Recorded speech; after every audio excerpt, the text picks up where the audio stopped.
केन्द्रीय विद्यालय में पढ़ुवा छात्रों को बापा पिटी पिटी मारी देथिबा नै अभियोग होइछि। भुवनेश्वर यूनिट 3 क्वार्टर्स रे ए अघटन घटी। मृत छात्र बापांक नारे छात्रों मामू ए सांघातिक अभियोग आनिछंती। छात्र जनक तांका बापा पिटी पिटी हत्या करिथिबा खारबल नगर थाना रे मामू अभियोग करिसेंती। अभियोग आधार तदंत करुछि पुलिस। मृत छात्रों बापा सबुबले मद्यपान करी माड़ मारुथिबा एतेलारे उल्लेख करा जाइछि।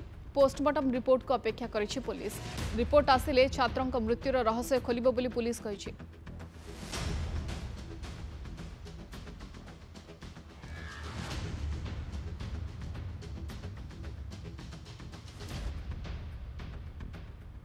मो भिणई संतोष कुमार परिडा ता पुओ मोर भणजा को स्वयंशु कुमार परिडा को पिटी पिटी तंटी चिपी मार देछि। से मुझे एफआईआर देवा 4/2/24 रविवार दिन 2:30 3टा भितर घटना घटी है।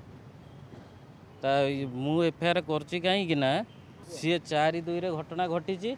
मु जानी सोमवार दिन राति 10टा बेलू सोशल मीडिया मुझे रहू ना मु रोचे घाटिकिया मु घाटिकिया जेहेतु रोची सोशल मीडिया मु जानिया पाइली जे एमती एमती घटना होती। तुरंत पड़ोशी मानक जोगाजोग कली कौन घटना होती सविशेष तथ्य से माने जहाँ देखी जहाँ देले मत जनइले मुझे एफआईआर लिखिकी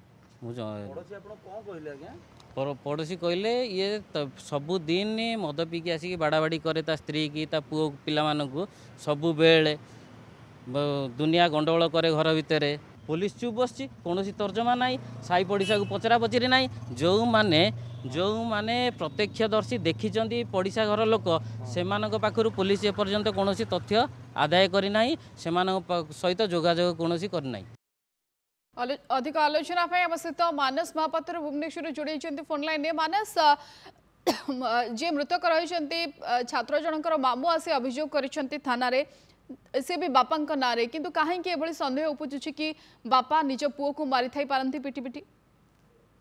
देखो गत 4 तारिख दिन एमती गोटे अभावन घटना देखा मिलता जो यूनिट 3 अंचल ट्रेजेरी ऑफिस अच्छी तार बैक साइड गवर्नमेंट क्वार्टर जिते कि जड़े सप्तम श्रेणी में पाठ पढ़ुवा पिलार मृत्यु घटी मृत्यु जिते घटी बेकर गामुछा लगी अवस्था तार मृतदेह मिलता किंतु किछि लोक परिवार संदेह करथिले जे से सुइसाइड करथिबा बेले अन्य किछि संदेह करथिले जे ताको मारी दिया जायछि किंतु पुलिस घटनास्थल रे पहुंचथिला एवं साइंटिफिक टीम घटनास्थल रे पहुंचबा परे जो प्राथमिक तदंत होइथिला सेते बेले जणा पड़िथिला जे प्रायतः से सुइसाइड करिछि बोली किंतु जेहेतु परिवार लोकंकर किछि अभियोग थिला तांको केही हत्या करिथाई पारंती बोली तेणु पुलिस पोस्टमार्टम रिपोर्ट को वर्तमान अपेक्षा करिछि एवं पोस्टमार्टम रिपोर्ट आज जितेबाला हस्तगत हबार अच्छी ठीक सेतिकी बेले पिलार मामू जाइकी गोटे अभियोग करिसेंती तांकर कहवा कथा थिला तांकर भौणी बा पिलार मां सहित पिलार बापांकर किछि दिन हैला गंडगोल चलीथिला जो कारण को नै से अत्यधिक मद्यपान करुथिले 24 घंटा से मद्यपान करी घर को आसुथिले तेणु कौन